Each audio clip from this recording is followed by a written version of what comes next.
Hello all, welcome back to exams academy. இந்த வீடியோவில் நம்ம எதை பற்றி பார்க்க போகிறோம் அப்படின்னு பார்த்தீங்கன்னா, டி.கே. சிதம்பரனார் அவரை பற்றியும் அதே போல் குன்றக்குடி அடிகளார் பற்றியும் கவர் ஆகக்கூடிய லெசன்ஸ் வந்து பார்க்க போகிறோம். இன்றைக்கி நம்ம பார்க்கக்கூடியது வந்து 7th தேர்ட் டேர்மில் கவர் ஆகக்கூடிய லெசன் திருநெல்வேலி சீமையும் கவிகளும். ஸோ அந்த லெசன் பார்க்க போகிறோம். அதே போல் உங்களுக்கு இதில் வந்து மொழியை ஆல்பமில் ஒரு சின்ன பகுதி தான் டிகேசியை பற்றி கொடுத்துருப்பாங்க. ஸோ அந்த பகுதி வந்து உங்களுக்கு நான் இங்கே இதுலேயே கவர் ஆகிறனால அதை நான் எடுக்கலை. ஸோ இப்போ நம்ம பார்க்க போகிறது 7th கவர் ஆகக்கூடிய தேர்ட் டேர்மில் இருக்கக்கூடிய திருநெல்வேலி சீமையும் கவிகளும் அப்படிங்கிறத டி.கே. சிதம்பரனாரை பற்றி கவர் ஆகக்கூடிய அந்த போயம் அந்த பாடத்தையும் பார்க்க போகிறோம். அதே போல் குன்றக்குடி அடிகளார் வந்து உங்களுக்கு 7th நியூ புக்கில் பார்த்தீங்க அப்படின்னா 7th தேர்ட் டேர்மில் இயல் 2ல் உங்களுக்கு ஒப்புரவு நெறி அப்படிங்கிற ஒரு சின்ன பாக்ஸ் ஃபேக்ட் தான் இருக்கும். ஸோ அதுவுமே வந்து உங்களுக்கு இதுலேயே கவர் ஆகிடுது அப்படிங்கிறனால நான் வந்து அதை அந்த 11th இது வந்து நான் கவர் பண்ணல. ஸோ உங்களுக்கு வந்து இப்போ நம்ம பார்க்கக்கூடியது 2 லெசன். ஒன்று வந்து ஒப்புரவு நெறி அப்படிங்கக்கூடிய அந்த குன்றக்குடி அடிகளாரோடதும், அதே போல் வந்து சமயங்களின் பொதுநீதி அப்படிங்கிற குன்றக்குடி அடிகளார். இப்போ நம்ம பார்க்கக்கூடிய டாபிக் 2 பார்க்க போகிறோம். ஸோ ஒன்று டி.கே. சிதம்பரனார், இன்னொன்று வந்து குன்றக்குடி அடிகளார். ஸோ ஃபஸ்ட் நம்ம பார்க்கக்கூடியது வந்து டி.கே. சிதம்பரனாரோட திருநெல்வேலி சீமையும் கவிகளும் அப்படிங்கிற அந்த லெசனை பார்க்க போகிறோம். நீங்கள் நம்மளோட தமிழ் டெஸ்ட் பேட்சில் ஜாயின் பண்ணணும் அப்படின்னு நினச்சிங்கன்னா கீழே டிஸ்கிரிப்ஷன் பாக்ஸில் உங்களுக்கு காண்டாக்ட் நம்பர் இருக்குது. ஸோ அதில் நீங்கள் வாட்ஸ்அப் பண்ணி நீங்கள் காண்டாக்ட் பண்ணிக்கலாம். ஸோ இது பார்த்தீங்க அப்படின்னா உங்களுக்கு இன்றைக்கி பார்க்கக்கூடிய கவர் ஆகக்கூடிய நம்ம சேனலில் போடக்கூடிய வீடியோஸ் எல்லாமே 3 months வந்து தமிழ் டெஸ்ட் பேட்ச் பிளான் வந்து போயிட்டுருக்கு. ஸோ அந்த ஷெடியூல் படி உங்களுக்கு ஷெடியூல் அன்றைக்கி என்னென்ன டெஸ்ட் இருக்கோ அதுக்கேற்ற மாதிரி வீடியோஸ் வந்து நான் உங்களுக்கு அப்லோட் பண்ணிக்கிட்டு இருக்கேன். ப்ளஸ் உங்களுக்கு மெட்டீரியலும் ப்ரொவைட் ஆகிட்டு இருக்கு. ஸோ இப்போ நம்ம பார்க்குறது திருநெல்வேலி சீமையும் கவிகளும். ஸோ டைட்டிலே உங்களுக்கு கொடுத்துட்டாங்க, திருநெல்வேலியை பற்றி தான் அதில் வந்து பார்க்க போகிறோம். இப்போ நுழைய முன்னில் என்ன சொல்கிறாங்க அப்படின்னா, ஒரு பாடலை எப்படி நம்ம வந்து படிக்கும்போது அந்த பாடலை இன்பச்சுவை வந்து நம்மளுக்கு கிடைக்குதோ, மகிழ்ச்சி ஏற்படுதோ, அதே போல் வந்து நம்ம புலவர்களை பற்றி நம்ம தெரிஞ்சுக்கணும். அப்போது புலவர்கள்லாம் எங்கேருந்து, அதிகமான புலவர்கள் எங்கேருந்து வந்தாங்க, புலவர்களோட வரலாறு எங்கே, எந்தெந்த ஊர்களில் எந்தெந்த புலவர்கள் வந்து வாழ்ந்தாங்க அப்படிங்கிற பற்றின தெரிஞ்சுக்கணும் அப்படிங்கிறதுக்காக இந்த லெசன் வந்து கொடுத்துருக்காங்க. ஸோ இந்த லெசனில் திருநெல்வேலி சீமை அந்த திருநெல்வேலியில் எந்தெந்த சிறப்புகள் இருக்குது அப்படிங்கிறத நம்ம இதில் வந்து பார்க்க போகிறோம். ஸோ திருநெல்வேலி சுற்றி இருக்கக்கூடிய இடங்களாக இருக்கட்டும், திருநெல்வேலியில் நம்ம என்னென்ன பார்க்குறோம் அப்படிங்கிறத இதில் வந்து சொல்லியிருக்காங்க. இதில் பார்த்தீங்கன்னா ஒரு நாட்டின் காவியம் வந்து அதாவது ரெகுலராக வந்துக்கிட்டே காவியம் உருவாகிக்கிட்டே இருந்தால் அந்த நாட்டுக்கும் சரி அந்த மொழிக்கும் சரி சிறப்பாக இருக்கும். ஆனால் அது போல் இல்லாமல் ஆனால் அந்த மாதிரி நம்மளுக்கு நடக்கிறதில்ல. கவிஞன் வந்து எல்லாராலையும் கவிதை எழுத முடியாது, எல்லாராலையும் காவியம் எழுத முடியாது. ஸோ அப்போ அந்த கவிஞனால் அந்த திறன் அவனுக்கு இருக்கும்போது மட்டும்தான் அவனால் அந்த படைப்பை வந்து உருவாக்க முடியும். அப்போ அந்த படைப்பு அந்த திறமை இருக்கக்கூடிய அந்த கவிஞன் வந்து உருவாக்கிட்டே இருக்கானா அப்படின்னா கிடையாது. ஸோ அப்போ இங்கே ஒரு டேட்டா சொல்கிறாங்க, பொதுவாக 1000 வருஷத்துக்கு ஒரு தடவை தான் வந்து கவிஞன் பிறக்கிறான் அப்படின்னு வந்து சொல்கிறாங்க. ஸோ அதுவும் உண்மைதான் அப்படிங்கிறாங்க. அப்போ கவி வந்து அந்த மாதிரி இருக்கவன், அந்த கவிஞன் படைக்கக்கூடிய அந்த கவி அந்த அளவுக்கு ஒரு சிறப்பு வாய்ந்ததாக இருக்கும். அதனால தான் கவியை வந்து அனுபவிக்கிற திறமை வந்து அவ்வளவு அபூர்வமான விஷயம் அப்படின்னு சொல்லுவாங்க. அடுத்து பார்த்தீங்கன்னா, வானத்தில் விளைந்த சுடர்களைப் போல இயற்கையில் விளைந்த கவிதை தான் வந்து கவிகள் என்று சொல்ல வேண்டும். அப்போ கவிதை அப்படின்னு நம்ம சொல்கிறது, அந்த கவி அப்படின்னு சொல்கிறது வந்து இயற்கையாக விளைந்த ஒரு விஷயத்தை தான் நம்ம கவின்னு சொல்லணுமே தவிர ஆர்டிஃபிஷியலாக நம்ம உருவாக்குறது எல்லாமே கவி அப்படின்னு நம்ம சொல்லக்கூடாது அப்படிங்கிற ஒரு ஜென்ரல் ஒரு இது ஸ்டேட்மெண்ட்டை வந்து அங்கே கொடுத்துட்றாங்க. அடுத்தது பார்த்தீங்கன்னா, மின்மினி பூச்சி, அதே போல் காக்கையை வந்து நம்ம மின்மினிகளாக அது காக்கை, அதே போல் வந்து பொன்னையும் பார்த்து ஏமாந்து போகக்கூடாது. அப்போது அதாவது இது வந்து நம்ம சொல்கிறதுக்கு எதுக்கு எக்ஸாம்பிள்னா, அந்த ஆர்டிஃபிஷியலாக உருவாகக்கூடிய இயற்கைத்தன்மை அற்ற ஒரு கவிதை உருவாகுது அப்படின்னா அந்த கவிதையை பார்த்து நம்ம இது உண்மையான கவி அப்படின்னு சொல்லி நம்ம ஏமாந்துடக்கூடாது அப்படிங்கிறாங்க. அதுக்கு எடுத்துக்காட்டாக தான் சொல்கிறது, பொன்னையும் பூச்சியையும் மின்மினி பூச்சியையும் பார்த்து நம்ம ஏமாந்து போயிடக்கூடாது. அதுவும் ஜொலிக்கும் தான், ஆனால் அது உண்மையான கவி கிடையாது. திருநெல்வேலி ஜில்லாவில் வந்து எந்தெந்த மாதிரியான கவிகள் வந்து தோன்றியிருக்காங்க அப்படிங்கிறத இப்போ இங்கே சொல்கிறாங்க. ஃபஸ்ட்டு சொல்கிறது பாரதியார். ஸோ பாரதியார் பிறந்து வளர்ந்த இடம் வந்து எட்டயபுரம். ஸோ எட்டயபுரம் சமஸ்தானத்தில் வந்து இன்னும் நிறைய கவிகள் வந்து வாழ்ந்திருக்காங்க, கவிராயர்கள் வந்து வாழ்ந்தாங்க. அதில் சிறப்பாக சொல்லக்கூடியது தேசிக விநாயகனார். ஸோ இவர் வந்து கன்னியாகுமரிக்கு பக்கத்தில், எட்டயபுரமே கிடையாது, அதுக்கு கொஞ்சம் அருகில் இருக்கக்கூடிய கன்னியாகுமரிக்கு பக்கம் வந்து தேசிய விநாயகனார் வந்து பிறந்திருப்பார். எக்ஸாக்டாக சொல்லணும்னா நாஞ்சில் நாட்டில் பிறந்து வளர்ந்திருந்தவர் இந்த தேசிக விநாயகனார் அப்படின்னு சொல்லலாம். அப்போ அவர் எதுக்கு இதோட சொல்கிறோன்னா, தமிழை வந்து அழுத்தமாக ஆர்வத்தோடு கற்ற இடம் எது அப்படின்னு பார்த்தோம்னா அவர் திருநெல்வேலி நகரில் தான் வந்து கற்றுருப்பார். ஸோ அதனால் அது இங்கே தேசிக கவி நாயகனார் அவரும் பாரதியாரும் திருநெல்வேலி சீமைக்கு ஒரு சிறப்பு சேர்த்துருக்காங்க அப்படின்னு சொல்லலாம். அடுத்து பார்த்தீங்கன்னா, பாரதியாரையும் இந்த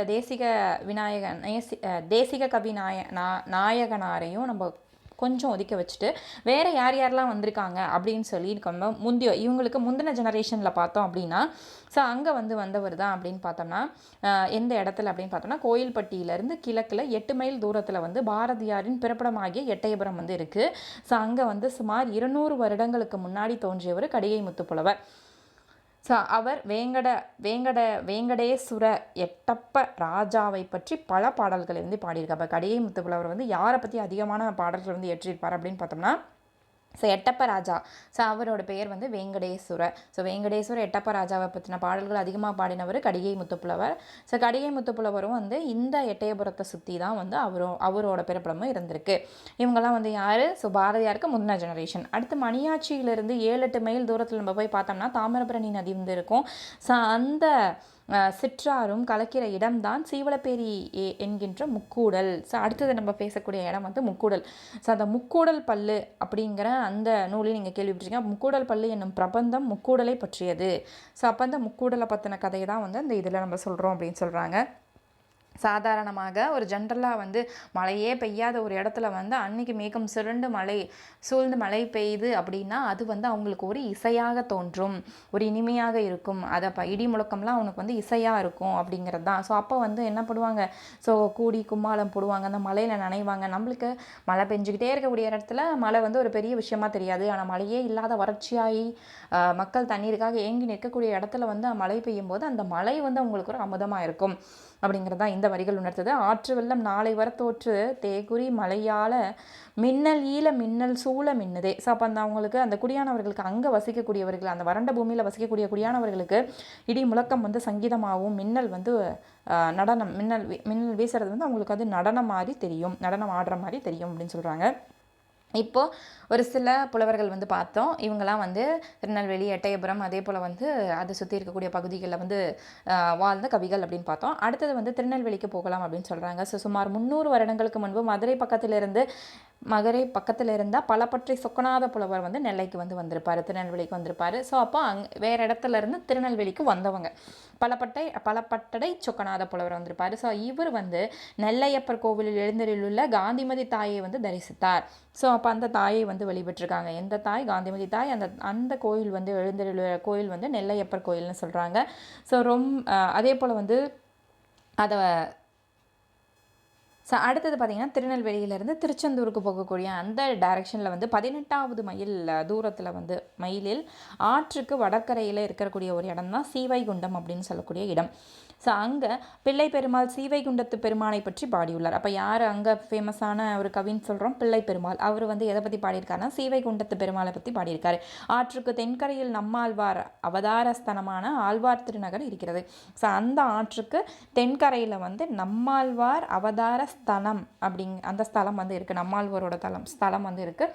ஸோ அவரோட திருநகரி அந்த இடத்துல இருக்குது அப்படின்னு சொல்கிறாங்க. அடுத்து ஸோ இதுக்கு பெயர் பூர்வத்தில் இந்த நம்மாழ்வாரோட அந்த ஸ்தலம் ஆழ்வ திருநகரில் இருக்குன்னு சொன்னோம் இல்லையா? ஸோ அதுக்கு பூர்வத்தில் இதுக்கு என்னன்னு சொல்கிறாங்கன்னா திருக்குருகூர் அப்படிங்கிற அந்த பெயரை கொண்டு அழைக்கிறாங்க. ஸோ என்ன பெயர்? திருக்குருகூர் அப்படிங்கிற பெயரில் அழைக்கிறாங்க. நம்மாழ்வார் தமது ஈடுபாட்டை 1000 தமிழ் பாட்டில் திருவாய்மொழியில் வெளிப்பட்டுள்ளார். ஸோ நம்மாழ்வாரின் தலம் அதை பூர்வத்தில் என்ன சொல்கிறாங்க அப்படின்னா அந்த நம்மாழ்வாரோட தலத்தை திருகுரூர் அப்படின்னு சொல்கிறாங்க. திருவாய்மொழியில் நம்மாழ்வார் பல பாடல்களை இதை பற்றி பாடியிருக்கார் அப்படின்னு சொல்கிறாங்க. அடுத்தது பார்த்தோம்னா கொற்கை அப்படிங்கிற ஒரு சிறிய ஊருக்கு போகிறோம். ஸோ அந்த கொற்கையில் சிறந்து விளங்கிய புலவர் யார் அப்படின்னு பார்த்தா 2000 ஆண்டுகளுக்கு முன்னாடி ஒரு பெருங்கவிஞர் முத்தொள்ளாயிர ஆசிரியராக விளங்கியிருக்காரு. முத்தொள்ளாயிரத்தின் ஆசிரியராக விளங்கியவர் கொற்கையை சேர்ந்தவர் அப்படின்னு சொல்கிறாங்க. இந்த கொற்கை அப்படிங்கிறது நம்மளுக்கு தெரியும், வாணிகத்தில் சிறந்து விளங்கிய இடம். முத்துக்கள் அந்த இடத்துல முத்து குளிப்பாங்க அப்படின்னு சொல்லுவாங்க. ஸோ அந்த இடத்துல முத்துக்களை நிறைய இடங்களுக்கு ஏற்றுமதி இறக்குமதி செஞ்சுருக்காங்க. எங்கேருந்து மேற்கே ரோமபுரிக்கும் போயிருக்கு, அதே போல் கிரேக்கமுக்கு போயிருக்கு, கிழக்கே சைனா வரைக்கும் கொற்கையில் இருந்த முத்துக்கள் அந்த இடங்களுக்கு ஏற்றுமதி செய்யப்பட்டிருக்கு. ஸோ அந்த அளவுக்கு அந்த கொற்கை துறைமுகம் ரொம்ப சிறப்பு வாய்ந்தது. அதில் முத்தொள்ளாயிர ஆசிரியரும் சிறப்பு வாய்ந்தவங்க. அடுத்து திருச்செந்தூரில் பார்த்தோம் அப்படின்னா காயல்பட்டினத்தில் கொஞ்சம் இறங்கி விட்டு போகலாம் அப்படின்னு பார்க்குறேன். ஸோ அடுத்து வரக்கூடிய ஊர் வந்து திருச்செந்தூருக்கு கொஞ்சம் சுவாமி தரிசனம் செய்ய போக வேண்டும். திருச்செந்தூருக்கு நெக்ஸ்ட்டு சொல்ல போகிறாங்க. அதில் வந்து ஆசிரியர் யார், அதில் வந்து கவி யார் அப்படின்ட்டு. ஸோ அதுக்கு பக்கத்தில் இருக்கக்கூடிய காயல்பட்டினத்தை பற்றி ஃபஸ்ட்டு பேசிட்டு அதுக்கப்புறம் திருச்செந்தூருக்கு போகலாம் அப்படின்னு சொல்லுவாங்க. அப்போ காயல்பட்டினத்தோட ஸ்பெஷாலிட்டி என்ன, காயல்பட்டினத்தில் வந்த கவி யார் அப்படின்னு பார்த்தோம்னா 250 வருடங்களுக்கு முன்னாடி வந்த சீதக்காதி அப்படிங்கிற ஒரு வாணிகர் வந்து இந்த காயல்பட்டினத்தில் வாழ்ந்து வந்திருக்காரு. ஸோ இந்த சீதக்காதி வந்து அவருடைய கப்பல் வந்து பல தேசங்களுக்கு சென்ற வர்த்தகத்தின் மூலம் நிறைய சம்பாரித்து வந்துட்டுருக்காரு. ஸோ அது மட்டும் இல்லாமல் அவர் சம்பாரித்து வந்த அந்த வாணிகத்து மூலியமாக சம்பாரித்து வந்ததை தமிழ் புலவர்களுக்கு அவர் வந்து பெருங்கொடையை இந்த சீதக்காதி வந்து கொடுத்துருக்காரு. ஸோ அப்படிப்பட்ட சிறப்பு வாய்ந்த அந்த சீதக்காதி காயல்பட்டினத்தை சேர்ந்தவர். அது மட்டும் இல்லாமல் நமச்சிவாய புலவர் என்பவர் என்ன ஆற்றாமையோடு அழகின்றார் பாருங்கள் அப்படின்னு இங்கே சொல்லியிருக்காங்க. அப்போது அந்த நமச்சிவாய புலவர் வந்து அவர் ஒரு சில லைன் வந்து பாடியிருக்காரு. அதோட திறன் எப்படி இருக்குன்னு பாருங்க அப்படின்னு சொல்லி நம்மளுக்கு ஒரு 4 வரி வந்து கொடுத்துருப்பாங்க அந்த நமச்சிவாய புலவரோடது. பூவாது இருந்தென் புவிமாது இருந்தென் பூதளத்தில். அப்போ இந்த பூதளத்தில் அப்படி இந்த உலகத்தில் அப்படின்னு அர்த்தம். நாமாது இருந்தென்ன நாமும் இருந்தென்ன நாவாருக்கு கோமான் அழகமார் மால் சீத காதி கொடைக்கரத்து சீமான் இறந்திட்ட போதே புலமையும் செத்ததுவே. ஸோ இதில் இந்த சீலக்காதியை பற்றின அந்த பெருமையை வந்து இந்த வரிகளில் பாடியிருக்கவர் யார், நமச்சிவாய புலவர் வந்து சீலக்காதியை பெருமைப்படுத்தி பாடியிருப்பார். அடுத்தது பார்த்திங்கன்னா திருச்செந்தூருக்கு போகிறாங்க. ஸோ திருச்செந்தூரில் ஸ்பெஷல் என்ன அப்படின்னு பார்த்தோம்னா திருப்புகழ் பாடிய அருணகிரிநாதர் வந்து நந்தவனங்களை பார்த்து அனுபவித்தார். ஸோ அப்போ இங்கே வந்து திருச்செந்தூரில் இருக்கக்கூடிய கவி அப்படின்னு பார்த்தா அருணகிரிநாதர், அவர் திருப்புகழ் பாடியவர் அப்படின்னு சொல்கிறாங்க. அடுத்தது பார்த்திங்க அப்படின்னா சமுத்திரத்தை ஒட்டி அப்போ வந்து கிட்டத்தட்ட சமுத்திரத்துக்கிட்ட போயாச்சு. ஏன்னா இங்கிருந்து ஆரம்பித்து நம்ம ஒவ்வொரு ஏரியாஸில் இருக்கக்கூடிய அந்த கவிகளை பார்த்துட்டு இப்போ வந்து நம்ம சமுத்திரத்திட்ட வந்தாச்சு. ஸோ திருப்பி நேராக கழுகுமலைக்கு போகிறாங்க. ஸோ கழுகுமலையில் வந்து என்ன பார்த்தோம், யார் இருக்காங்க அப்படின்னு பார்த்தோம்னா ஸோ காவடி சிந்தை பாடியவர் அண்ணாமலையார். ஸோ அவர் வந்து பிறந்த இடம் கழுகுமலை அப்படின்னு சொல்கிறாங்க. அடுத்து காவடி பாட்டை வந்து கேட்க வேண்டுமானால் பம்பை மேளம் ஆட்டம், ஸோ இது எல்லாத்தையோடையும் சேர்த்து அந்த ரசனையோடு கேட்டால் தான் அந்த காவடி சுவை வந்து நம்மளுக்கு கிடைக்க முடியும். அப்போது காவடி பாட்டை கேட்கணும் அப்படின்னா என்னென்ன மாதிரியான ரசமும் சக்தியும் தெரியும் அப்படின்னா பம்பை மேளம் ஆட்டம், இது 3. ஸோ அப்போ அந்த 3 சுவையும் நம்மளுக்கு அந்த பாட்டின் மூலம் அறிய முடியும், தெரிய வரும். அந்த 3 சுவையும் நம்ம அனுபவிக்கலாம் அப்படின்னு சொல்கிறாங்க. அடுத்து பார்த்தீங்கன்னா அங்கேருந்து சங்கரன் கோயில் 12 மைல் தூரத்தில் இருக்குது. ஸோ அங்கே போனால் அங்கே ஒரு பெரிய சிவஸ்தலம் இருக்குது அப்படின்னு சொல்கிறாங்க. அதில் அம்பாள் கோமதி தாய் வந்து இருக்காங்க. ஸோ கோமதி தாயை பற்றி பாடிய கோமதி தாயோட உண்மையான பக்தியும் தமிழ் பண்பும் வாய்ந்த ஒரு பாடல் வந்து நம்மளுக்கு இங்கே கொடுத்துருக்காங்க. இந்த பாடலை வந்து பாடியவர் அழகிய சொக்கநாதர். அப்போ அந்த சொக்கநாதர் வந்து யாரை பற்றின பாடியிருக்காரு, கோமதி தாயை பற்றி. அவர் எந்த ஊரை சேர்ந்தவர், சங்கரன் கோயிலை சேர்ந்தவர். இப்போ வாடா என அழைத்தும் வாழ்விதால் அம்மா உனக்கு கூடாதென்றார் தடுப்பார் கோமதி தாய் ஈஸ்வரியே அப்படின்னு பாடியவர் அழகிய சொக்கநாதர். அவர் சங்கரன் கோயிலை சேர்ந்தவர். அப்போ இந்த லெசனை பொறுத்த வரைக்கும் நீங்கள் எப்படி படிக்கணும், எப்படி அப்ரோச் பண்ணணும், எப்படி இருக்கே, எப்படி நம்ம ஞாபகம் வச்சுக்கிறது அப்படின்னு பார்த்தீங்கன்னா ஃபஸ்ட்டு நீங்கள் ஒரு ஹிண்ட்ஸ் மாதிரி எடுங்க. என்ன ஹிண்ட்ஸ்னால் ஃபஸ்ட்டு எந்த ஊரில் யாரை சொல்கிறாங்க. இப்போ பார்த்தீங்கன்னா சங்கரன் கோயில் அப்படின்னா ஒரு சின்ன ஹைஃபன் போட்டு அந்த சங்கரன் கோயிலில் சொல்லக்கூடியவர் யார், சொக்கநாதர். அந்த சொக்கநாதர் யாரை பற்றி பாட்டு பாடியிருக்காரு, செய்யுள் இயற்றியிருக்காரு, கோமதி தாய், அவ்வளோதான். அவருக்கு கீழேயே ஏதாவது கோட்டு அதாவது பாடல் வரிகள் கொடுத்துருந்தா அந்த வரிகள் எழுதிக்கங்க. அப்போ நம்மளுக்கு கேட்க மாதிரி கொஷின் பாயிண்ட் ஆஃப் வியூவில் கேட்க எப்படி கேட்பாங்க அப்படின்னா அப்போ அவங்க எந்த ஊரை சேர்ந்தவங்க, அது பக்கத்துலேயே வந்து எத்தனை வருடங்களுக்கு முன்னாடி தோன்றினவங்க அப்படின்னு அந்த டேட்டா அவங்க 25 ஆண்டுகள் 200 ஆண்டுகள் அப்படின்னு கொடுத்துருப்பாங்க. ஸோ அதை ஒரு சின்ன ப்ராக்கெட் போட்டு அந்த பக்கத்துலேயே அழகிய சொக்கநாதர் பக்கத்துலேயே நீங்கள் வந்து இந்த இதை எழுதிக்கலாம். ஸோ இந்த மாதிரி எந்தெந்த ஊரை சொல்கிறாங்க, எந்தெந்த ஊரில் இருந்து எந்தெந்த புலவரை சொல்கிறாங்க, ஸோ அந்த புலவர் என்ன செய்யுள் இயற்றியிருக்காரு, ஸோ அந்த வரிகள் கொடுத்துருந்தா வரிகள் எழுதிக்கோங்க. வரிகளையும் நம்மளுக்கு கொடுத்து இந்த வரிகள் வந்து பாடினது யாருன்னு கேட்கலாம். இந்த வரிகள் எந்த ஊரில் ஏற்றப்பட்டது அப்படின்னு நம்மளுக்கு கேட்கறதுக்கு வாய்ப்பு இருக்குது. இன்னும் டெப்த்தாக கேட்கணும் இல்லை வந்து ட்விஸ்ட் பண்ணி கேட்கணும் அப்படின்னா இப்படியும் நம்மளுக்கு கேட்கலாம். ஸோ இதுதான் வந்து இந்த லெசன் அப்ரோச் பண்ணுறதுக்கான வே. இப்படி நீங்கள் பார்த்தீங்க அப்படின்னா ஈஸியாக அந்த லெசன் முடிஞ்சிடும். வேறு எந்த டீட்டெயிலுமே இதில் இல்லை. எந்த ஊர், யார் புலவர், எதை பற்றி பாடியிருக்காங்க, என்ன கோட் கொடுத்துருக்காங்க, அவ்வளோதான் முடிஞ்சு. அடுத்து பார்த்தீங்கன்னா அது அந்த வருஷம் இருந்துச்சுன்னா அதையும் நோட் பண்ணிக்கோங்க. சங்கரன் கோயிலுக்கு வடக்க வந்து 8 மைல் தூரத்தில் வந்து கருவை நல்லூர் அப்படிங்கிற ஒரு ஊர் இருக்குது. ஸோ அதில் வந்து கரிவலம் வந்த நல்லூர் அப்படின்னா அந்த ஊருக்கான பெயர். கருவை நல்லூருக்கு பெயர் காரணம் சொல்கிறாங்க. கரிவலம் வந்த நல்லூர் என்னும் பெயர் வந்து அந்த கருவை நல்லூருக்கு இருக்குது. அதில் வந்து கோயிலும் சுற்றும் வீதிகளும் அழகாய் அமைந்திருக்கின்றன அந்த ஊரில். ஸோ அப்போது அதில் ஒரு புலவர் வராரு. அவர் வந்து திருக்கருவை வெண்பா அந்தாதி, பதிற்று பத்தந்தாதி, கழித்துறை அந்தாதி அப்படின்ற 3 நூல்களை வந்து பாடியிருக்காரு. எங்க அந்த கருவை நல்லூர் அப்படிங்கிற கரிவலம் வந்த நல்லூர் அப்படிங்கிற அந்த ஊரில் கோயில்களின் ஸ்தலம் அதிகமாக இருக்குது. இந்த தலத்தில் இந்த சிறப்பான இந்த கோயில்கள் நிறைந்து இந்த தலத்தில் சிறப்பில் தோய்ந்த புலவர் வந்து ஒருத்தர் இந்தந்த நூல்களை பாடியிருக்காரு. 3 நூல்களை வந்து பாடியிருக்காரு. ஸோ அடுத்து போகக்கூடிய ஊர் சொல்லக்கூடிய ஊர் வந்து குற்றாலம். ஸோ குற்றாலத்தை பற்றி குற்றாலம் அப்படின்னாலே அது வந்து கோயில்களுக்கு சிறப்பாக சொல்லலாம், அருவிகளுக்கு சிறப்பு பேராக குற்றாலத்தை சொல்லலாம். சோலைகள், பொதிந்த மலைகள், தென்றல் இதெல்லாமே சேர்த்து அமைப்பிருப்பதை வந்து பார்த்தால் அவ்வளவு இனிமையாக இருக்கும். அந்த போல் அந்த குற்றாலத்தை பற்றி பாடினவர் யார்? அப்போ குற்றாலத்தை பற்றி பாடின புலவர் இல்லை அந்த ஏரியாவை வந்து பெருமைப்படுத்தின புலவர் அப்படின்னு பார்த்தா திருஞான சம்பந்தர். இப்போ குற்றாலம் அப்படின்னா திருஞான சம்பந்தர். ஏன்னா வந்து அவர் வந்து எதை வந்து இது பண்ணியிருப்பாருன்னா நுண்துளி தூங்கும் குற்றாலம் அப்படின்னு பாடியிருப்பார். அவரோட பாடல் வரிகள் இங்கே கொடுத்துருக்காங்க. அதே போல் அவரோட இதில் மாணிக்க வாசகரோட பாடல் வரிகள் கொடுத்துருக்காங்க. மாணிக்க வாசகரும் குற்றாலம் பற்றி பாடியிருப்பார், குற்றாலத்தை பற்றி. அப்போ குற்றாலத்தை பற்றி பாடிய புலவர்கள் அப்படின்னு பார்த்தா திருஞான சம்பந்தர் மற்றும் மாணிக்க வாசகர். திருஞான சம்பந்தரோட வரிகள் இது மட்டும் தான், நுண்துளி தூங்கும் குற்றாலம் அப்படின்னு சிறப்பாக வந்து குற்றாலத்தை சொல்லியிருப்பார். மாணிக்க வாசகர் வந்து உற்றாரை யான் வேண்டன் ஊர்வேண்டன் போர் வேண்டன் அப்படிங்கிற அந்த வரிகள் வந்து குற்றாலத்தை பற்றினது. ஸோ அதை பாடினது மாணிக்க வாசகர். அடுத்து இதை பற்றி எதில் பாடியிருக்காங்க அப்படின்னா குற்றால குறவஞ்சியில் வந்து. ஸோ பிற்காலத்தில் எழுந்த தமிழ் இலக்கியங்களில் முக்கியமான இலக்கியம் நான் சொல்கிறது குற்றால குறவஞ்சி. அது உண்மையான தமிழ் பண்பும் கவி பண்பும் வாய்ந்த ஒரு நூல் அப்படின்னு சொல்கிறாங்க. 250 வருடங்களுக்கு முன்பு குற்றாலத்துக்கு கிழக்கு 2 மைல் தூரத்தில் உள்ள மேலகரத்தில் வாழ்ந்து வந்த திரிகூட ராசப்ப கவிராயர் பாடிய நூல். அது நம்மளுக்கு தெரியும். ஸோ குற்றால குறவஞ்சின் ஆசிரியர் வந்து திரிகூட ராசப்ப கவிராயர். ஸோ அவர் எந்த ஊரில் வந்து பிறந்து வாழ்ந்து வந்தார் அப்படின்னு பார்த்தோம்னா குற்றாலத்துக்கு கிழக்க 2 மைல் தூரத்தில் இருக்கக்கூடிய மேலகரத்தில் வந்து பிறந்தவர் தான் திரிகூட ராசப்ப கவிராயர். அதனால் வந்து அந்த ஊரையும் நீங்கள் நோட் பண்ணி வச்சுக்கோங்க. அடுத்தது இது அந்த பாடல். ஸோ ஒரு சிறப்பான ஒரு சிறு பாடலை வந்து பார்க்கலாம் அப்படின்னு சொல்லி தமிழ் கவியின் உல்லாச விளையாட்டு இன்னது என்று தெரிவதற்கு இதிலே ஒரு சிறு பாடல் வந்து குறிப்பிட்டிருக்காங்க. ஸோ அது வந்து என்ன பாடல்? கையில் என்னும் வடமலைக்கு தெற்கு மலை எம்மே கனக. ஸோ இந்த பாடல் வந்து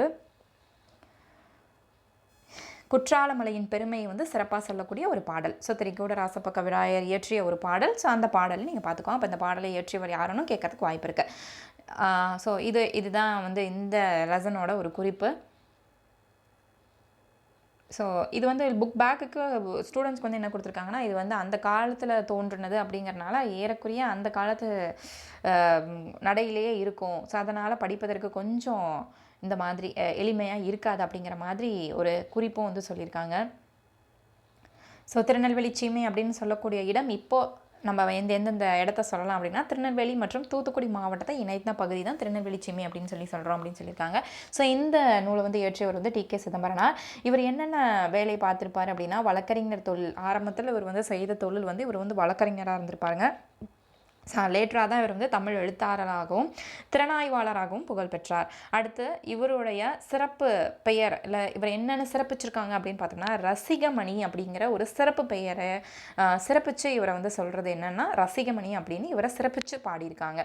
அடுத்து இவரது தன்னோட வீட்டில் வந்து வட்டத்தொட்டி அப்படிங்கிற ஒரு பெயரில் வந்து இலக்கிய கூட்டத்தை நடத்தி வந்திருப்பார். ஸோ தமிழ் வளர்க்குறதுக்காக. ஸோ டெய்லி இந்த டேட்டில் இந்த டைமில் வந்துருங்க அப்படின்னு சொல்லி அதுக்கு ஒரு பேர், அந்த மன்றத்துக்கு ஒரு பேர் மாதிரி அவர் வீட்டில் நடத்த ஒரு குரூப் மீட்டிங்க்கு ஒரு பேர் வந்து வட்டத்தொட்டி அப்படிங்கிற ஒரு பேரில் வந்து தமிழ் இலக்கியத்தை வந்து வளர்க்குற வகையில் ஒரு கூட்டம் வந்து நடத்தி வந்திருப்பார். இவர் வந்து கடித இலக்கியத்தின் முன்னோடி அப்படின்னு நம்ம சொல்கிறோம். அப்போது கடித இலக்கியத்தின் முன்னோடி என்று அழைக்கப்படுபவர் டி.கே. சிதம்பரனார். அதே போல் தமிழிசை காவலர்னு நம்ம சொல்கிறதும் டி.கே. சிதம்பரனார் தான். வளர் தமிழ் ஆர்வலர் அப்படின்னு சொல்கிறதும் அவர் தான். குற்றால முனிவர் அப்படின்னு சொல்கிற ஏன்னா பலவாக புகழப்படுகிறார். ஸோ அப்போ இவருக்கு புகழ் அதாவது சிறப்பு பெயர்கள் அப்படின்னு பார்த்தா இத்தனை பெயர்கள் இருக்குது. கடித இலக்கியத்தின் முன்னோடி, தமிழிசை காவலர், வளர் தமிழ் ஆர்வலர், குற்றால முனிவர் அப்படின்னு பல பெயர்களை வச்சு நம்ம இவர் அழைச்சிட்ருக்கோம். இந்த பாடப்பகுதியில் இடம்பெற்றுள்ள கட்டுரை வந்து இதய ஒளி அப்படிங்கிற இவரோட நூல்லேருந்து எடுத்திருக்காங்க. ஸோ அப்போ இது எந்த நூல்லேருந்து எடுக்கப்பட்டிருக்கு? இதய ஒளி அப்படிங்கிற நூல்லேருந்து எடுக்கப்பட்டிருக்கு. ஸோ டிகேசி அவ்வளோதான். இது வந்து உங்களுக்கு நியூ புக் 7th டேர்மில் தான் கவர் ஆகுது. அடுத்தது பார்க்கக்கூடியது வந்து குன்றக்குடி அடிகளார். ஸோ குன்றக்குடி அடிகளார் நம்ம 2 இது பார்க்க போகிறோம். ஒன்று நியூ புக்கில் கவர் ஆகக்கூடிய 7th 3rd லெசனில் ஒப்புரவு நெறி அப்படிங்கிற ஒரு லெசன் கவர் ஆகுது. ஸோ அதுவும் பார்க்க போகிறோம். அடுத்து பார்த்தீங்கன்னா உங்களுக்கு 11th உரைநடை பகுதியில் இயல் 6 சமயங்களின் பொதுநீதி அப்படிங்கிற ஒரு லெசன் வந்து கவர் ஆகுது. ஸோ இப்போ இந்த லெசனை பொறுத்த வரைக்கும் நீங்கள் பார்க்க வேண்டியது ஒப்புரவு நெறியில் என்ன பார்க்கணும் அப்படின்னா, ஸோ இதில் இருக்கக்கூடிய அதாவது ஒப்புரவு நெறி அப்படிங்கிறது என்ன அப்படிங்கிறதுக்கான டெஃபினிஷன் பாருங்கள். அதுக்கப்புறம் இதில் வந்து குன்றக்குடி அடிகளார் என்னென்ன நெறிகளை வந்து சொல்லியிருக்காரு, அப்போது வாழ்வின் குறிக்கோள் எப்படி இருக்கும், அந்த அந்த ஹெட்டிங்ஸ் ரொம்ப முக்கியம். ஸோ இதில் என்னென்ன பேசியிருக்காங்க அப்படின்னா, வாழ்க்கை எப்படி இருக்கணும், ஒப்புரவு எப்படி இருக்கணும், ஒப்புரவோட இயல்பு என்ன, அதே போல் பொருளீட்டலில் ஒப்புரவு, அதாவது ஒப்புரவுனா நேர்மை நெறியோடு இருக்கிறதா. அப்போ நம்ம ஒரு விஷயம் பொருள் ஈட்டுறோம், இன்கம் ஏர்ன் பண்ணுறோம் அப்படின்னா அது எப்படி இருக்கணும், ஸோ அது எந்த வகையில் வந்து நம்மளை பொருள் வந்து ஈட்டணும் அப்படிங்கிறது. அதே போல் ஒப்புரவாக இருக்கும்போது, நீதி நெறி தவறாமல் இருக்கும்போது நம்மளுக்கு என்ன பயன் கிடைக்கிது, ஒப்புரவும் கடமையும் அப்படிங்கிறது. ஸோ ஃபுல்லாகவே இதில் பார்த்திங்க அப்படின்னா ஒப்புரவு பற்றி தான் பேசியிருப்பார். ஸோ இதை ஏற்றினவரை வந்து இந்த நூல்வெளியில் வந்து சொல்கிறது வந்து இது யாரோட லெசன் அப்படின்னா குன்றக்குடி அடிகளார். நம்மளுக்கு கொடுத்துருக்கிறது வந்து குன்றக்குடி அடிகளார் தான் கொடுத்துருக்காங்க. ஸோ அவரை பற்றின டேட்டாஸ் அதிகமாக பார்த்துக்கோங்க. நம்ம பார்க்கக்கூடிய இந்த லெசன்ஸ் எல்லாம் நீங்கள் ஒரு வாட்டி படிச்சிங்கனாலே போதும், அதில் உங்களுக்கு இன்டெப்த்தாக கொஷின்ஸ் வந்து கேட்க வாய்ப்பில்லை. ஸோ இருந்தாலும் நம்ம அதிலேருந்து கேட்டுட்டால் நம்ம அந்த இடத்துல ஸ்ட்ரக்காகி நிற்கக்கூடாது அப்படிங்கிறதுக்காக அந்த லெசனையும் நம்ம லைன் பை லைனாக தான் பார்த்துட்டு வந்துட்டுருக்கோம். ஸோ இந்த லெசனையும் ஒரு வாட்டி நீங்கள் படிச்சுக்கோங்க. ஸோ இப்போ வாழ்வின் குறிக்கோள் அப்படின்னு குன்றக்குடி அடிகளார் சொல்கிறது என்ன அப்படின்னா, வாழ்க்கை வந்து உயர்ந்த குறிக்கோள் உடையது. வாழ்க்கை அப்படிங்கிறது நம்மளுக்கு ஏதோ லக்கில் வந்துச்சு அப்படின்னு கிடையாது. ஒரே ஒரு வாய்ப்பு வாழ்க்கை. அந்த வாழ்க்கையில் இருக்கக்கூடிய ஒவ்வொரு விஷயத்தையும் நம்ம அனுபவிக்கணும். இந்த வாழ்க்கை வந்து நம்ம நீண்ட காலம் வாழ்கிறோமோ குறைவான காலம் வாழ்கிறோமோ அப்படிங்கிறது கணக்கு கிடையாது. நம்ம எத்தனை காலம் வாழ்ந்தாலும் நம்ம அந்த குறைந்த காலத்தில் வாழ்ந்தாலும் நம்ம அங்கே என்ன செஞ்சுட்டு போயிருக்கோம். ஸோ அதுக்கு இந்த நம்ம படைச்சிருக்காங்க. ஸோ நம்ம வந்தாச்சு. ஸோ இந்த படைப்புக்கு நம்ம என்ன ஒரு பேரை வாங்கி கொடுத்துருக்கோம். ஸோ நம்மளால் ஒரு என்ன தொண்டு செய்ய முடியுமோ, யாருக்காவது ஒரு நல்லது செய்ய முடிஞ்சாலும் அது வந்து சிறப்பு தான் அப்படிங்கிறது தான் இதில் வந்து சொல்லுவார். ஸோ அதுதான் அந்த வாழ்க்கையின் குறிக்கோளில் சொல்லியிருப்பார். அதே தான் வந்து இந்த குறிக்கோளுடன் தான் ஒப்புரவு நெறியை திருக்குறள் அறிமுகப்படுத்துகிறது அப்படின்னு சொல்லுவார். ஸோ அப்போ இந்த திருக்குறள் வந்து இந்த ஒப்புரவு நெறியை வந்து அதிகமாக திருவள்ளுவர் வந்து பேசியிருக்காரு. ஸோ திருக்குறள் நெறியில் வந்து மக்கள் ஒருவருக்கொருவர் கடமைகளை செய்வதற்கு உரியவர்கள் அப்படின்னு திருக்குறளில் வந்து ஒரு திருக்குறள் வந்து வந்திருக்கும். அதே போல் உரிமைகளை பெறுவதற்கும் உரியவர்கள். அப்போ ஒருவர் எல்லாருக்காகவும் பொது உடைமையோடு இருக்க வேண்டும் அப்படிங்கிறத இந்த இதில் சொல்லுவாங்க. எல்லாருக்காகவும் இருக்கணும், எல்லாரும் ஒருவருக்காகவும் இருக்கணும் அப்படிங்கிற ஒரு பொது உடைமை நெறியை வந்து திருவள்ளுவர் வந்து வாழும் நெறி அப்படின்னு சொல்லியிருப்பார். ஸோ அப்போ பொது உடைமை வந்து அது வந்து ஒப்புரவு நெறிகளில் ஒரு சிறந்த நெறி அப்படின்னு சொல்கிறாங்க. அடுத்து வாழ்வும் ஒப்புரவும். ஸோ இதில் சொல்ல வர்றது என்ன அப்படின்னா, வாழ்க்கையில் ஒருத்தருக்கு உதவி செய்கிறாங்க அப்படின்னா எந்த ஒரு எதிர்பார்ப்பும் இல்லாமல் செய்யக்கூடிய உதவி எல்லாமே திருக்குறளுக்கு ரிலேட்டடாக தான் வரும். அப்போ எந்த ஒரு எதிர்பார்ப்பும் இல்லாத செய்யக்கூடிய உதவி தான் வந்து பிற்காலத்தில் அது நம்மளுக்கு வந்து ஒரு எதிர்பாராத நேரத்தில் நம்மளுக்கு ஒரு திருப்பி ரிட்டன் உதவியாக வரும். ஆனால் இப்போ நம்ம இன்றைக்கி ஒரு பென்சில் தரோம், நாளைக்கு அவன் நம்மளுக்கு இன்னொரு பென்சில் தருவான். நம்ம இன்றைக்கி ஒரு 10 ரூபா தந்தால் நாளைக்கு அவன் நம்மளுக்கு 100 ரூபா கடன் தருவான். அப்படிங்கிற ஒரு அதாவது கிவன் அண்ட் டேக் பாலிசி மாதிரி ஒரு விஷயத்தை நம்ம செஞ்சோம் அப்படின்னா, ஸோ அந்த விஷயம் வந்து அது வந்து ஒரு உண்மையான ஒரு நெறியாக வந்து இருக்காது அப்படிங்கிறது தான் அதில் வந்து சொல்லியிருப்பாங்க. ஒப்புரவு அப்படின்னாலே பொது உடைமை அப்படின்னு பார்த்தோம். அப்போ அந்த பொது உடைமையில் மக்கள் வந்து இது ஒரு குரூப் அப்படின்னு நம்ம பிரிக்கிறது. ஸோ புறவலர் அப்படின்னு நம்ம பிரிக்கிறது இல்லை, ஈரவலர் அப்படின்னு நம்ம யாரையுமே வந்து மாதிரி ஸ்பெசிஃபிக்காக நம்ம எதுவுமே நம்ம வந்து பிரிக்க தேவையில்லை. ஸோ பொது உடைமையோடு இருக்கணும். ஸோ அப்படி நம்ம பிரித்து பாகுபாடோடு வாழக்கூடிய வாழ்க்கை சிறந்த ஒப்புரவு கிடையாது. ஸோ அப்போ சிறந்த வாழ்க்கை அப்படிங்கிறது ஒருத்தரோட உரிமை என்ன, ஒருத்தரின் கடமை என்ன அப்படிங்கிறத தெரிஞ்சு நம்ம வாழ்வது தான் நம்மளோட சிறந்த ஒப்புரவு நெறி அப்படின்னு சொல்கிறாங்க. அடுத்து பொருளீட்டலும் ஒப்புரவும். அப்போ நம்ம ஒரு பொருளை ஈட்டுறோம், ஏர்ன் பண்ணுறோம் அப்படின்னா அது வந்து நெறி தவறான செயலில் வந்து இருக்கக்கூடாது. சரி, நெறியோடு அதை பண்ணணும். அது மட்டும் இல்லாமல் அது அடுத்தவங்களை அந்த வாழ விட அப்படின்னு சொல்லுவாங்களே, ஸோ நம்மளும் வாழணும், அடுத்தவங்களும் வாழணும். அடுத்தவங்க வாழக்கூடாதுன்னு நினச்சி நம்ம வந்து அதுக்கான வழிகளில் போகக்கூடாது அப்படிங்கிறது தான் இதில் வந்து சொல்கிறாங்க. ஸோ அது வந்து பாரதிதாசன் வந்து ஒரு சிறப்பாக சொல்லியிருப்பார். உலகம் உண்ண உடுத்த உடுப்பாய் அப்படிங்கிற அந்த வரிகள் அழகாக சொல்லியிருப்பார். இந்த வரிகள் யாருடையது? பாரதிதாசனோடது. ஸோ செல்வத்தின் பயன் என்னென்னா, ஒப்புரவான வாழ்க்கை தான் செல்வத்தின் பயன். அப்போ தான் வந்து நீ வந்து உண்மையான ஒப்புரவு வழியில் சென்றிருக்க அப்படி அதில் சம்பாரித்து வரக்கூடிய காசு செல்வம் அப்படிங்கிறது வந்து ஒரு ஒப்புரவான வாழ்க்கைக்கு வழிவிடும் அப்படின்னு சொல்கிறாங்க. அடுத்தது அந்த பொருளீட்டில் நான் மட்டும்தான் வாழணும் அப்படிங்கிறது இல்லாமல், அதுக்கு எடுத்துக்காட்டாக நம்ம ஏற்கனவே பார்த்தோம் இல்லையா, அந்த திருநெல்வேலி சீமையில் அவர் வாணிபத்தில் ஈட்டின அந்த காசை முதல் கொண்டு தமிழ் ஆர்வத்துக்காக, தமிழ் தொண்டுக்காக, தமிழ் புலவர்களுக்காக அவர் வந்து கொடுத்துருப்பார் இல்லையா. ஸோ அந்த மாதிரி ஒரு சில அடுத்தவங்களுக்கும் கொடுக்கணும் அப்படிங்கிற அந்த கருத்தையும் நீங்கள் ஊன்றி வாழணும். ஸோ இதில் இந்த ஒரு வரிகள் சொல்லியிருக்காங்க, இறப்பார்க்கு இல்லென்று இயைவது கரத்தல். ஸோ யாராவது வந்து நம்மக்கிட்ட கேட்குறாங்க இல்லை அப்படின்னு சொல்லி கேட்குறவங்களுக்கு இல்லை அப்படின்னு நீங்கள் சொல்லக்கூடாது அப்படிங்கிறது தான் இந்த வார்த்தை. ஸோ இறப்பார்க்கு இல்லென்று இயைவது கரத்தல் அறிவியல் அன்று, அது வந்து ஒரு சிறந்த அறமும் அன்று. ஸோ ஏதாவது உங்களால் முடிஞ்ச விஷயத்த நீங்கள் வந்து அவங்களுக்கு செய்யணும் அப்படிங்கிறது தான் இந்த வரிகளில் சொல்லியிருக்காங்க. ஸோ வறுமையை என்னென்னு சொல்கிறாங்கன்னா பிணி அப்படின்னு சொல்கிறாங்க. அதே போல் செல்வத்தை வந்து மருந்து அப்படின்னு சொல்வது தான் தமிழ் மரபு அப்படின்னு சொல்கிறாங்க. அப்போ ஒரு செல்வத்தை ஈட்டி அந்த செல்வத்தினால் வரக்கூடிய இன்பத்தை நீங்கள் மட்டும் அனுபவிச்சிங்க அப்படின்னா அது வந்து உங்களுக்கு ஒரு நல்ல வழியில் கொண்டு செல்லாது. அது வந்து எதுக்கு சொல்கிறாங்க, செல்வத்தை தனியே அனுபவித்தல் இழத்தலுக்கு சமம். ஸோ அப்போ பின்னாடி வந்து நீங்கள் அதை விட பெருசாக நீங்கள் ஏதாவது இழக்க நேரிடும் அப்படிங்கிறத சொல்கிறாங்க. ஸோ அதுக்கு தான் ஒரு புறநானூற்றிலேருந்து ஒரு வரிகள் கொடுத்துருக்காங்க. செல்வத்து பயனை ஈதல் தூய்ப்போம் எனின் தப்புன பலவே அப்படிங்கிற அந்த புறநானூற்று வரிகள் வந்து கொடுத்துருப்பாங்க. இது வந்து புறநானூற்றின் வரிகள். அடுத்து ஒப்புரவின் பயன் அப்படின்னு பார்த்தோன்னா, ஒப்புரவால் அந்த மாதிரி இருக்கும்போது நம்மளுக்கு என்ன பயன், இந்த ஒப்புரவின் பயன் அப்படிங்கிறது என்ன சொல்ல வராங்க அப்படின்னா, ஸோ ஒருத்தரோட உழைப்பினால் அந்த ஒப்புரவு உருவாகிறது கிடையாது, பலரின் கூட்டு முயற்சினால் கூட்டு உழைப்பினால் அந்த ஒப்புரவு உருவாகுது. ஸோ அப்போ அது எல்லாருக்குமே பயனை தரும். இந்த ஊருணி, அதுக்கு எடுத்துக்காட்டாக சொல்கிறது 2 விஷயத்த சொல்கிறாங்க. ஒன்று ஊருணி, இன்னொன்று வந்து பழுத்த பனைமரம். ஸோ இந்த 2யுமே சொல்லுவாங்க. ஸோ இதில் ஊருணி அப்படிங்கிறது வந்து ஸோ தேவைப்படுபவருக்கு தண்ணீர் யார் வேணாலும் வந்து அதுலேருந்து எடுத்து குடிச்சிக்கலாம். ஸோ அப்போது அந்த ஊருணியை உருவாக்கியது யார், மக்கள் தானே அதை உருவாக்கியிருப்பாங்க. ஸோ அப்போது அது வந்து கூட்டு உழைப்பினால், கடுமையான உழைப்பினால் உருவாகிறது தான் அந்த ஊருணி. ஸோ அப்போ அந்த கூட்டு உழைப்பினால் மக்கள் அனைவருக்கும் அது பயன் தருது. ஸோ அதே போல் பார்த்தீங்க அப்படின்னா பழுத்த பயன் மரத்தின், ஸோ அந்த பழுத்த பயன் மரத்தின் கனிகள் வந்து எல்லாருமே வந்து அதை உண்ணலாம். ஆனால் அந்த மரத்தை நட்டு வச்சது ஒருத்தன். ஆனால் அது அந்த மரத்திலிருந்து வரக்கூடிய பழங்களை வந்து எல்லாருமே உண்டு சுவைக்கலாம்.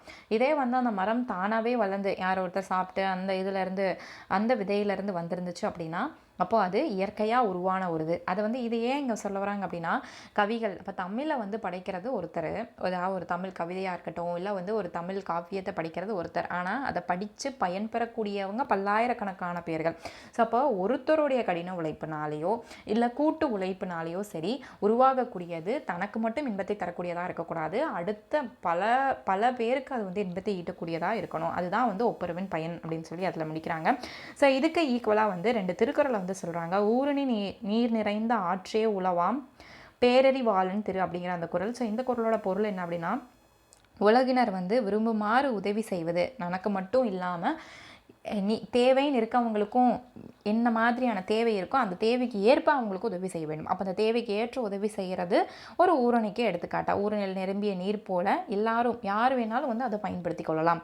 ஸோ அந்த திருக்குறளும் அதே போல் வந்து பயன்மரம் உள்ளூர் பழுத்து ஆற்றால் செல்வம் நயனுடைய யான்கண் படின் அப்படிங்கிற அந்த குறள் வந்து ஸோ நற்பண்பு உடையவரிடம் செல்வம் சேர்வது ஊருக்குள் பயன் தரும் மரத்தின் பழங்கள் பழித்திருப்பதை போன்றது. ஸோ அப்போ ஊருக்குள்ளே ஒரு மரத்தில் பழம் இருந்துச்சுன்னா அது யார் வேணாலும் வந்து எடுத்து சொல்லலாம், அப்போ அந்த சுவைக்கலாம். அதே போல் ஒரு நற்குணம் உடையவரிடத்தில் இருக்கும் செல்வம் அது பலருக்கும் பயன்படும், அவருக்கு மட்டும் பயன்படாது. ஸோ அந்த செல்வம் வந்து சிறப்பானது. இதே ஒரு நற்குணம் இல்லாத ஒரு தீய குணம் உடையவரிடம் இருக்கும் செல்வம் வந்து அந்த செல்வத்தை அவர் தாமட்டு தான் அனுபவிப்பார். அந்த செல்வத்தினால அவரை தவிர வேறு யாருக்கும் எந்த ஒரு பயனும் இருக்காது. அது ஒரு ஒப்புரவு நல்ல நெறி கிடையாது அப்படின்னு சொல்லி இதில் முடிச்சிருவாங்க. ஸோ இதை ஒரு வாட்டி நீங்கள் ரீட் பண்ணிக்கோங்க. அடுத்தது நம்ம பார்க்கக்கூடிய முக்கியமான விஷயம் குன்றக்குடி அடிகளாரை பற்றி. ஸோ குன்றக்குடி அடிகளார் வந்து மக்கள் பணியை இறைப்பணியாக எண்ணி தம் வாழ்நாள் முழுவதும் தொண்டு செய்தவர் அப்படின்னு பார்த்தா குன்றக்குடி அடிகளார் நம்ம சொல்லலாம். குன்றக்குடி அடிகளார் வந்து திருமடத்தின் தலைவராக விளங்கியது இவர் தமது பேச்சாலும் எழுத்தாலும் இறை தொண்டாலும் சமூக தொண்டாலும் இலக்கிய தொண்டாலும், பாருங்கள் எத்தனை தொண்டு ஆற்றியிருக்காரு. ஸோ இவர் வந்து திருமடத்தின் தலைவராக இருந்திருக்காரு. அது மட்டும் இல்லாமல் இப்படி என்னென்ன தொண்டு செஞ்சுருக்காரு அப்படின்னா, இறை தொண்டு, பேச்சாலும் எழுத்தாலும் இறை தொண்டு செஞ்சுருக்காரு, சமூக தொண்டு செஞ்சுருக்காரு, இலக்கிய தொண்டு செஞ்சுருக்காரு. ஸோ இதெல்லாம் வந்து இவரோட ஸ்பெஷாலிட்டி. அடுத்து பார்த்திங்கன்னா திருக்குறள் நெறியை பரப்புவதையும் தம் வாழ்நாள் கடமையாக கொண்டிருந்தார். அதனால தான் இவரோட அந்த ஒப்புரவு நெறி அப்படிங்கிற அந்த உரைநடை பகுதியிலையுமே அதுக்கு ஈக்குவலாக என்னென்ன திருக்குறள் வருமோ அதையுமே அதில் ஒரு கோட்டா வந்து கொடுத்துருப்பாங்க. நாயன்மார் அடிச்சுவடியில் குறட்செல்வம் குறட்செல்வம், ஆலயங்கள், சமுதாய மையங்கள் உள்ளிட்ட பல நூல்களை வந்து இவர் எழுற்றியிருப்பார். அருளோசை, அதிக அறிவியல் உள்ளிட்ட பல இதழ்களையும் இவர் நடத்தியிருக்கார். அப்போ இவர் நடத்தி வந்த இதழ் அருளோசை மற்றும் அதிக அறிவியல். ஒப்புரவு நெறி என்னும் இந்த தலைப்பு வந்து அடிகளார் கூறிய கருத்துக்கள் நம் பாடப்பகுதியில் தொகுத்து தரப்படுது. அப்போ இவர் ஒரிஜினலாக எழுதின நூலுமே ஒப்புரவு நெறி தான். அந்த நூலில் இருந்து ஒரு சில பல கருத்துக்கள் மட்டும்தான் எடுத்து நம்மளுக்கு நூலாக கொடுத்துருக்காங்க அப்படின்னு சொல்கிறாங்க. ஸோ இங்கே ஒரு சில கொஷின்ஸ் வந்து கொடுத்துருக்காங்க, அதையும் நம்ம இப்போ பார்த்துருவோம். ஒருவர் எல்லாருக்காகவும் எல்லோரும் ஒருவருக்காகவும் என்பது டாஸ் நெறி. ஏற்கனவே இது பார்த்துட்டோம். இது வந்து பொது உடைமை நெறி. அடுத்தது செகண்ட் கொஷின். செல்வத்தின் பயன் என்ன? டாஸ் வாழ்வு. செல்வத்தின் பயன் டாஸ் வாழ்வு.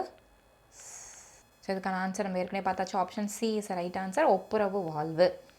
ஸோ செல்வத்தின் பயன் ஒப்புரவு வாழ்வு. அடுத்து வறுமையில் பிணி என்றும் செல்வத்தை டாஸ் என்றும் கூறுவார். வறுமையே பிணின்னு சொல்கிறாங்களா, அதே போல் செல்வத்தை வந்து என்னென்னு சொல்லுவாங்க? மருந்து அப்படின்னு சொல்லுவாங்க. So option A is right answer. உலகம் உன் உடுக்க உடுப்பாய் என்று கூறியவர் ஏற்கனவே எதுவும் பார்த்தோம். ஸோ பாரதிதாசன். அடுத்து கீழே உங்களுக்கு ஒரு செட் ஆஃப் எதிர்ச்சொல் வந்து பொறுத்துக்க மாதிரி கொடுத்துருக்காங்க. ஸோ எளிது எதிர்ச்சொல் அரிது, அதை ஈதல் ஏற்றல், அந்நியர் உறவினர் இரவலர் புலவரர். இதோட இது உங்களுக்கு முடியுது. அடுத்தது நம்மளுக்கு கவர் ஆகிறது பார்த்தீங்க அப்படின்னா உங்களுக்கு 12th ஓல்டு புக்கில் 11th வந்து உங்களுக்கு உரைநடைகளை வந்து சமயங்களின் பொதுநீதி அப்படிங்கிற குன்றக்குடி அடிகளாரோட ஒரு லெசன் வந்து கவர் ஆகுது. ஸோ இதில் ஓவராலாக என்ன கண்டென்ட் இருக்குது அப்படிங்கிறத நான் உங்களுக்கு சொல்லிடுறேன். அதுபோல் இம்பார்ட்டண்ட்டாக என்னென்ன பாயிண்ட் இருக்குது அப்படிங்கிறத நான் உங்களுக்கு சொல்லிடுறேன். ஸோ ஒரு நிலத்தை வந்து அதாவது ஒரு நிலத்தில் பயிரிடணும் அப்படின்னா அந்த நிலத்திற்கு எதுக்காக உழுவுறாங்க அப்படின்னா, உழவு எதுக்காக செய்கிறாங்க அப்படின்னா அந்த நிலத்தின் கடினத்தன்மையை மாற்றி அந்த நிலத்தை இலகு செய்கிறதுக்கு தான் அந்த நிலத்தை வந்து உழுவுவாங்க. ஃபஸ்ட்டு மாடை எருதை பூட்டி வந்து உழுவாங்க. ஸோ அப்போ அந்த உழவு அப்படிங்கிறது நிலத்தின் கடினத்தன்மையை எப்படி வந்து குறைய செய்தோ அதே போல் சமயம் அப்படிங்கிறதுக்கு என்ன பெயர்? அதாவது சமயம் அப்படின்னு நம்ம எதை சொல்லுவோம் அப்படின்னு சொல்கிறாங்க அப்படின்னா, மனித உள்ளங்களை இன்ப அன்பின் விளை நிலமாக, அதாவது மனித உள்ளங்களை வந்து நம்ம விளை நிலமாக கருதி அதை பக்குவப்படுத்தி அதுக்கு உரிய தத்துவத்தையும் வாழ்க்கைக்கான முறைகளையும் நெறிமுறைகளையும் சொல்லுவது தான் இந்த சமயம் அப்படிங்கிறாங்க. அதுக்கான பெயர் தான் சமயம் அப்படின்னு சொல்கிறாரு இந்த குன்றக்குடி அடிகளார். மனித வாழ்க்கையை சமைத்து பக்குவப்படுத்துவதே சமயத்தின் நோக்கம். ஏன்னா இவர் வந்து சமய நெறி பரப்புறவராக தானே இருந்தார். ஸோ அதனால் சமய நெறி அப்படிங்கிற அந்த தலைப்பிலேயே வந்து சமயங்களின் பொதுநீதி அப்படிங்கிற தலைப்பிலேயே வந்து ஒரு நூலையும் வந்து ஏற்றிருக்காரு. ஸோ இந்த நோக்கம் தான் வந்து ஃபுல்லாக இந்த லெசன் ஃபுல்லாக வரும். ஸோ இதில் என்னென்ன இம்பார்ட்டன்ட் பாயிண்ட்ஸ் இருக்குது அப்படிங்கிறத நான் ஓவராக சொல்லிடுறேன். இதில் சொல்லக்கூடிய இம்பார்ட்டன்ட் பாயிண்ட் என்ன, துன்பத்துக்கு காரணமாக இருக்கிறது அறியாமை. அந்த அறியாமை வந்து அடியோடு நம்ம நீக்கணும். ஸோ மேலோட்டமாக அதை நீக்கினா அது வந்து அப்படியே குறைந்து விடாது அப்படின்னு சொல்கிறாங்க. அதுக்கு எக்ஸாம்பிளாக இப்போ நீங்கள் ஒரு கிழங்கு வந்து வெட்டி எடுத்திங்கன்னா அந்த இடத்துல வந்து மேலும் வந்து துளிர் விட்டு தான் வரும். அதே போல் அறியாமையும் பகையும் நீங்கள் பார்த்தீங்க அப்படின்னா ரெண்டையுமே வாய்ப்பு கிடைக்க போதெல்லாம் தலைத்து வரும். அதனால் அதை வந்து அடியோடு அரிக்கணும் அப்படிங்கிறத சேக்கிலாரும் வந்து சொல்லியிருப்பார். சேக்கிலார் என்ன சொல்லியிருப்பார் அப்படின்னா, பாச பழிமுதல் பறிப்போர் போல அப்படின்னு வந்து இதை பற்றி சொல்லியிருப்பார். இதை அந்த அறியாமை மற்றும் பகையை அடியோடு நீக்கணும். மேலோட்டமாக நீக்கினா அதுக்கு வாய்ப்பு கிடைக்கும் இடத்துலலாம் திருப்பி வந்து எழுச்சி அடையும் அப்படிங்கிறது. ஸோ ஒவ்வொன்றுக்கும் ஒரு எக்ஸாம்பிள் கொடுத்துருப்பாரு. இப்போ நிலம் வந்து கடினமாக இருந்தால் முளைத்த கீரை வந்து ஒடிந்து தான் கைக்கு வரும். அப்போ எந்த அளவுக்கு அந்த மண் வந்து சாஃப்டாக இருக்கோ அப்போ தான் வந்து கீரையோட நம்ம போட்டாங்கன்னா வேறு வரைக்கும் வரும் இல்லையா? அப்படி இல்லைன்னா நம்மளுக்கு ஒடிக்கும் போது அந்த தண்டு மட்டும்தான் ஒடிஞ்சு வரும். ஸோ நம்மளுக்கு வேரோட முழு கீரைகள் நம்மளுக்கு கிடைக்காது. ஸோ அதே போல் தான் நிலம் தண்ணீரால் நனைத்து, அது தண்ணீரால் நம்ம கொஞ்சம் அந்த மண்ணை வந்து நனைத்து கொஞ்சம் அந்த இறுகி இருக்கக்கூடிய மண்ணை வந்து நம்ம எப்படி வந்து சாஃப்டன் பண்ணுறோமோ அது போல் நெஞ்சம் வந்து கல்லாக இருக்குமானால் அதுக்கு காரணம் துன்பம். ஸோ அந்த துன்பத்துடைய காரணம் வந்து என்ன அப்படின்னு எடுத்து ஆராய்ஞ்சு அந்த துன்பத்தை நீக்கும் போது தான் அந்த மனம் வந்து இலகும் அப்படிங்கிற அந்த உவமையெல்லாம் நிறையா கொடுத்துருப்பாங்க. ஸோ அதுக்கு எதை சொல்லியிருப்பாங்க அப்படின்னு நீங்கள் ஒரு வாட்டி வாசிச்சுக்கோங்க. ஸோ இதில் அடுத்ததாக சொல்லக்கூடியது வந்து சிறப்பான இம்பார்ட்டன்ட் பாயிண்ட் என்ன அப்படின்னா, உலகின் பாவத்தை வந்து தமது செந்நீரால் கழுவியது வந்து இயேசுபிரான். ஸோ இயேசுபிரான் அன்பின் திருவுருவம் அப்படின்னு சொல்லுவாங்க. ஸோ அதே போல் வந்து அவர் அருளிய சொற்பொழிவு அன்பின் பொழிவு அப்படின்னு சொல்கிறாங்க. ஒருவரிடம் ஒருவர் அன்பு கொண்டிருக்கணும், பகைமை இருக்கக்கூடாது. இதில் வந்து இவர் வந்து அறநெறியை பரப்பியிருக்காரு. ஸோ நிறைய இதுக்கு தொண்டு செஞ்சுருக்காரு இல்லையா? ஸோ இவர் வந்து மன்றத்தின் தலைவராகவும் இருந்திருக்காரு, நம்ம ஏற்கனவே பார்த்தோம். ஸோ அதனால் இவர் வந்து என்ன பண்ணுவார்னா, இந்த அன்பாக இருக்கணும், போட்டி இருக்கக்கூடாது, துன்பம் இருக்காமல் இருக்கிறதுக்கு என்ன செய்யணும் அப்படிங்கிற மாதிரியான மனிதர்களுக்கு எளிமையாக புரியக்கூடிய இன்பத்தோடு வாழணும். அதே நேரத்தில் அறநெறியோடு நம்ம வாழணும். அதற்கு மக்கள் என்னென்ன மாதிரியான இதெல்லாம் செய்யணும், எதை செய்யக்கூடாது அப்படிங்கிறத தான் இதில் வந்து சொல்லியிருப்பார். ஸோ சமயங்களின் பொது நீதி அப்படி இல்லை. ஸோ அப்போது மண்ணுக்கோட ஒவ்வொன்றுக்கும் ஒவ்வொரு தனித்தனி குணம் இருக்கும் இல்லையா, அதே போல் ஒவ்வொரு மனிதர்களும் ஒவ்வொரு குணமோடு இருப்பாங்க. ஸோ அப்போ அந்த குணங்களில் அவங்க எதை சேர்த்துக்கணும், அன்பு நிறைந்தவனாகவும் கருணை நிறைந்தவனாகவும் வந்து ஒரு மனிதன் வந்து வாழணும். அடுத்து மக்கள் வந்து என்னிடம் அன்பு செலுத்துவதற்கு முன் நான் அவர்களிடம் அன்பு காட்டுவானாக இருக்க வேண்டும் அப்படிங்கிற ஒரு விஷயத்தையும் சொல்லியிருப்பாரு. அதே போல் வந்து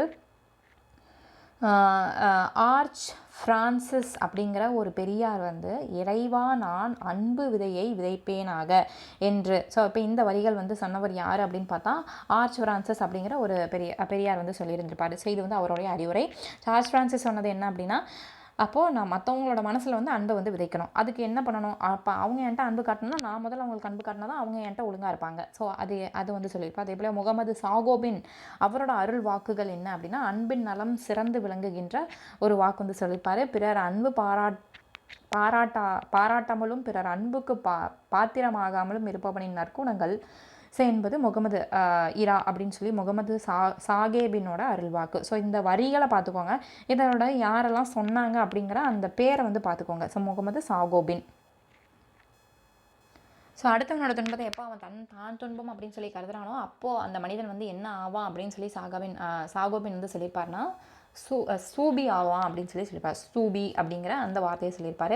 ஸோ அப்போ வந்து அடுத்தவன் துன்பத்தை நம் கண்டு அதில் நம்ம ஒரு மகிழ்ச்சியை அடையிடக்கூடாது, அந்த தகுதி வந்து அவனுக்கு இருக்கக்கூடாது. அந்த மாதிரி ஒரு கொடூர குணம் வந்து மனிதருக்கு என்றைக்குமே இருக்கக்கூடாது. ஸோ ஒருத்தர் வேலை நம்மளால் அவங்களுக்கு ஹெல்ப் பண்ண முடியலனாலும் அவங்கள ஏளனமாக பார்க்கக்கூடாது, அவங்கள நம்ம வந்து சிரிக்கிற மாதிரி வந்து அவங்க வந்து பார்க்கக்கூடாது. ஸோ அப்படிங்கிற கருத்து தான் இந்த லெசனில் ஃபுல்லாகவே சொல்லியிருப்பாங்க. அல்லாஹ் மிகுந்த தன்மை தயை உள்ளவர் கருணை கடல். ஸோ ஒவ்வொரு ஃபஸ்ட்டு வந்து சொன்னது கிறிஸ்டியானிட்டி பற்றி இயேசுவை பற்றி சொல்லியிருப்பாரு. அடுத்தது வந்து முஸ்லிம்ஸ்க்கு வந்து சொல்லியிருப்பாரு. ஸோ அல்லாஹ் வந்து மிகுந்த தன்மையுடையவர். ஸோ அப்போது எல்லா மதத்துலேயுமே வந்து ஒரு சில அறக்கருத்துக்கள் வந்து இருக்குது. எல்லாருமே எப்படி இருந்திருக்காங்க, அன்பும் அறமும் போற்ற தகுந்த வகையில் இருந்திருக்காங்க. ஸோ இந்த மதம் தான் இதுக்கு எடுத்துக்காட்டு அப்படின்னு சொல்லி ஒரு மதத்தை மட்டும் அவர் வச்சு சமயங்களின் பொது நீதியில் சொல்ல கிடையாது.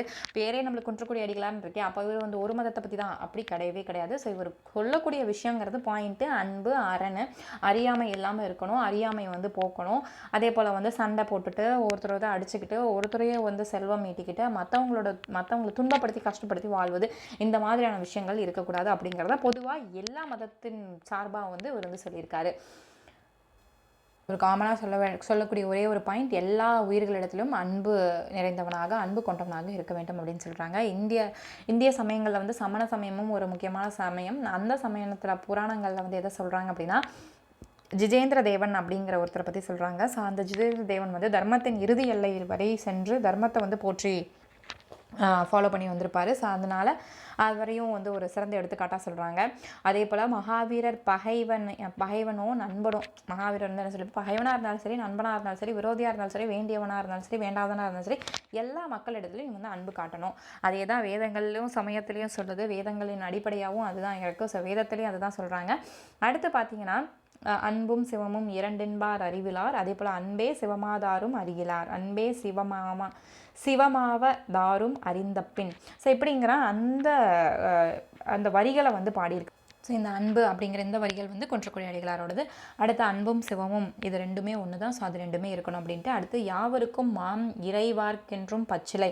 ஸோ இதில் வந்து திருமூலர் வந்து என்ன சொல்லியிருப்பார் அப்படின்னா, 4 கடமைகளை வந்து சொல்லியிருப்பார். அந்த 4 கடமைகளில் தலையாய கடமை அப்படின்னு சொல்கிறது வந்து ஒன்று. ஸோ அதில் ஒன்று வந்து என்னென்னா, கடவுளுக்கு நம்ம செய்யக்கூடிய வழிபாடு அப்படிங்கிறது தான் அந்த 4 கடமையில் ஒரு மனிதன் வந்து செய்யக்கூடிய முக்கியமான ஒரு கடமை அப்படின்னு சொல்கிறாங்க. மீதி இருக்கக்கூடிய 3ம் மற்ற உயிரினங்களுக்கு அன்பு செய்வது.